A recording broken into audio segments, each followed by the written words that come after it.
Hey folks, Russell Longcore back again.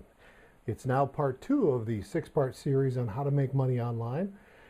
I have a website called www.portableonlinebusiness.com. I also have another one called russlongcore.com, but russlongcore.com is presently under construction. It's just going to be my new site. I'm going to kind of consolidate everything there. But for right now, portableonlinebusiness.com is where you want to go. And today, we're going to talk about part two of the six-part series on how to make money online from home. So we're going to try and match you up with a home, you folks that want a home business with some business opportunities that are both exciting and profitable and can be started from home on a shoestring budget. Now, in our first section, which you just got done watching, most likely, you saw us talk about the two most important things that you can have when you're going to evaluate a home business, something you can do from the comfort of your home, something that you can excel at, something you can make money at. We're talking about, at this point in this six-part series, how to evaluate any business opportunity. Now, that's really important.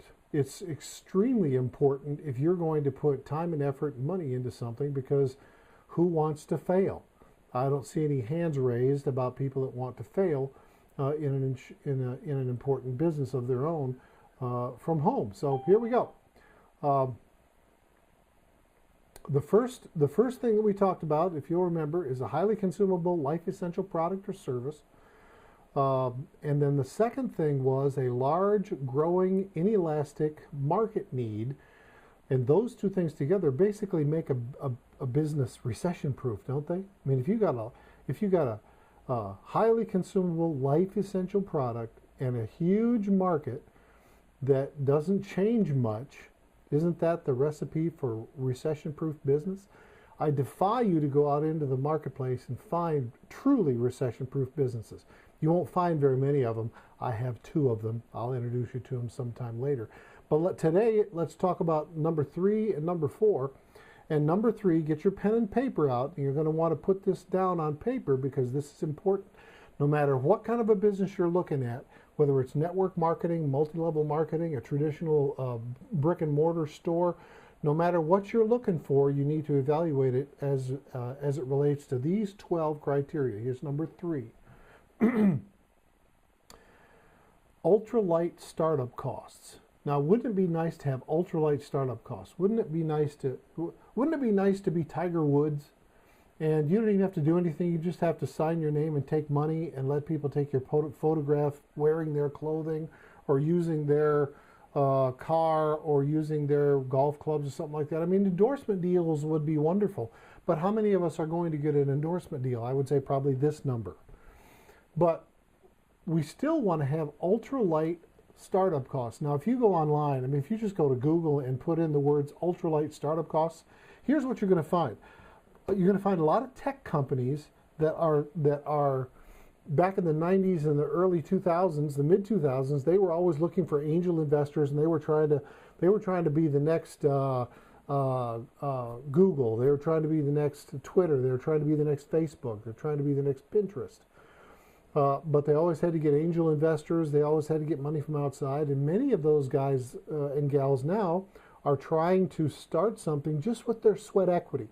And that's why it's called an ultralight startup costs. And don't you, as a business owner or a prospective business owner, don't you want to have ultralight startup costs? Wouldn't that be terrific? That you didn't have to, sell the car or pawn mommy's jewelry or something like that to get your hands on cash, so that you could start a business of your own. Now, if you have ultralight startup costs, especially in our business, here are some of the things that in our particular business you don't have. You don't have to have. Number one, you don't have to have good credit. You don't have to have capital. We can get you started for pennies, or actually we can get you started for nothing. You can actually start a real business without coming out of pocket. So you don't have to have capital. You don't have to have good credit. You don't have to incur franchise fees. I have a friend of mine who is a franchise consultant, and she sits down with people and takes their strengths and weaknesses and their assets and all those kinds of things. She runs it through a grid or a matrix, and tries to figure out exactly what is the best kind of a franchise for somebody based on the things that they do best and don't do so well, and the amount of money they have. Well, in our business, in this business, no franchise fees, no fees of any kind actually.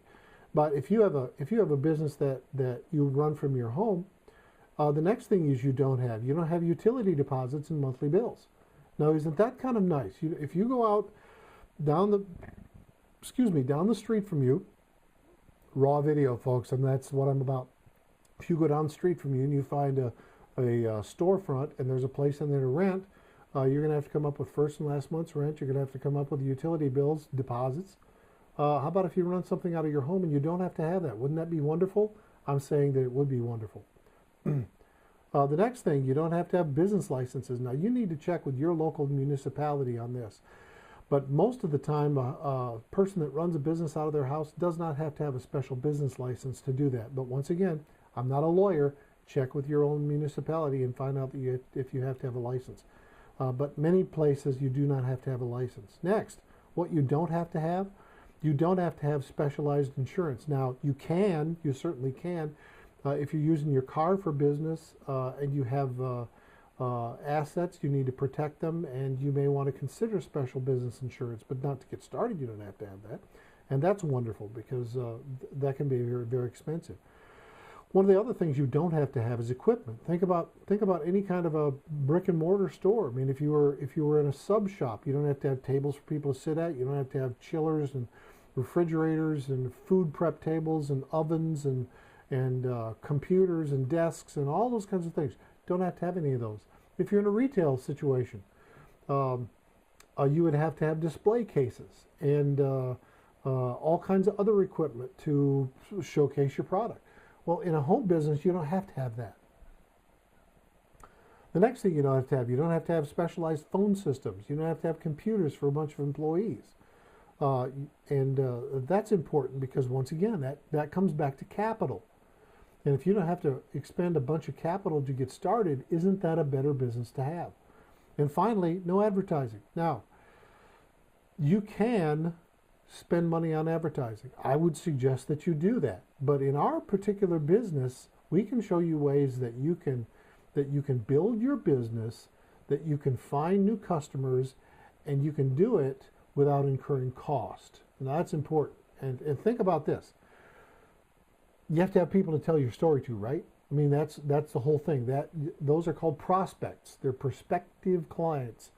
They're prospects. Well, how are you going to find people? I mean, you can run through your warm market. Your warm market is determined by people that you're warm with, friends and neighbors and business associates and relatives and all that kind of stuff. But once once 30 days has gone by and you've talked to all those people, who you can talk to now? And that's the biggest concern, the biggest challenge for anybody with a home business is, who do you tell your story to? Folks, we can show you how you can find people who are not only willing to listen, but are actually already interested in what you have. Wouldn't it be cool? Now think about this. Wrap your mind around this. Wouldn't it be cool if you got leads on a daily basis of people who actually were interested and they called you instead of you calling them on a cold call? That's the best possible way to have a business. We have that, and we'll show you how. So number 3 is ultralight startup costs, and with a home business, all the things that you don't have to have. Number 4, you need to have low overhead. Find a business that has low overhead. We have businesses here that have low overhead from zero up to as many hundreds of dollars as you want. But once again, it's scalable. And if you understand what scalable means, that means that you can start at one level and you can continue to move up levels as your cash flow occurs. And here's what I do in my business. When I take in $1, I take basically and put it in thirds. A third of that dollar goes to taxes. I put it in an account and set it aside for taxes, because you got to pay quarterly taxes. A third of it goes for advertising, because that's what I choose, but you don't have to, but that's what I choose. And a third of it is for income. So a third for income, a third for taxes, a third for advertising. That's That's the way that I would like to see you handle your business. That's the best way to do it. You always have plenty of cash flow that way, and you have a business that actually is scalable and will work. So, but low overhead. If you have low overhead, that is so important. It's so important. Overhead in a business can kill you, especially if you don't have deep pockets. If you're starting a business, let's say you're a college kid, you're starting a business out of your apartment or your dorm room or something like that. You don't have deep pockets to get into a bunch of inventory and stuff like that. You need something you can do on a shoestring. We've got that. Try to find a paperless business. All of the businesses that we represent and that we'll show you later are paperless.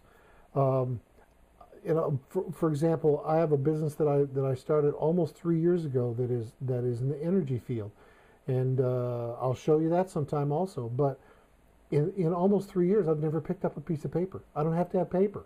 I don't have to fill out applications. I don't have to fill out forms. I don't have to fill out W-9s and W-2s and tax forms and all that kind of stuff. It's not necessary.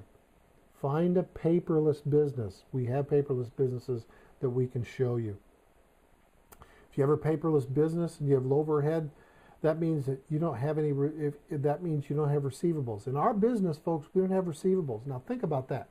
Think about a situation where you have a bunch of clients, whether it's 10 or 110 or 1,010, and you have this ongoing relationship with your clients, and you don't have to. You have no receivables. You don't collect money from them. Someone else collects money on your behalf and pays you a commission. Can you imagine that? So if they get behind, if for example, in one particular business, if all of my clients, thousands of clients, all got behind, got in arrears 30, 60, 90 days, I don't have to call them. I don't have to call them and say, hey, listen, you're in arrears and you need to catch up. None of that happens. Someone else does that for me. That's mind-bogglingly freeing. It's liberating. That's the kind of business that you should have at home. No receivables means no collections. That's great. So I just got done saying. You have no payables. Why? Because you got no inventory, because you got low overhead. You never have to ask for money. There are people that are squeamish about asking other people for money. Maybe they're feeling insecure, or they don't like it when people ask them for money, whatever it is. But I assure you, in our businesses, if you were to affiliate with the businesses that we have, that we would show you later, you'll never have to ask one person for a dime. Now that's strong. That's super strong. So those two things are what we're going to talk about today. Ultralight startup costs. 0 would be best. A few $100s would be acceptable, but we can put you into either one. And number 4 is low overhead. Those are the kinds of things that you need if you're going to have a business of your own. You need a scalable business. You need something that you can start small, grow quickly, and grow without incurring a whole lot of debt and a whole lot of cash flow issues. So those are number 3 and number 4 of the 12 criteria for evaluating a business. So if you'll go down to the link just below you, you will find the next link for part 3. And you'll also find a link to portableonlinebusiness.com. That's portableonlinebusiness.com. So thank you very much for learning today how to make money online, how to evaluate a company, how to evaluate a business opportunity. I look forward to seeing you in the next section. Thanks, folks. Bye-bye.